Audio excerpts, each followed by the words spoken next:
When using 4K or 6K photo mode, you may find yourself panning with the subject, and when you play the photos back, they all look like they're at an angle, as if there was some kind of rolling shutter effect that's in the image. The GH5 has the way to correct that when you're exporting your images. So let's go ahead and show you an example of what rolling shutter looks like, and we'll show you how to correct it. So we're going to just introduce a bit of a camera pan here, like this. I'm going to start capturing my 6K image. Stop capture. We're going to wait for it to play back.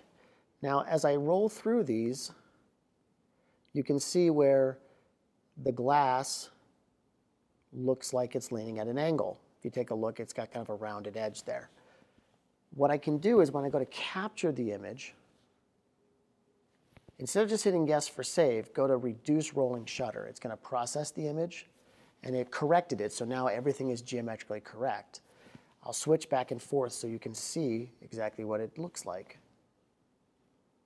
Now if we click Save the Image, it processes and removes the rolling shutter, and I've got a corrected image captured.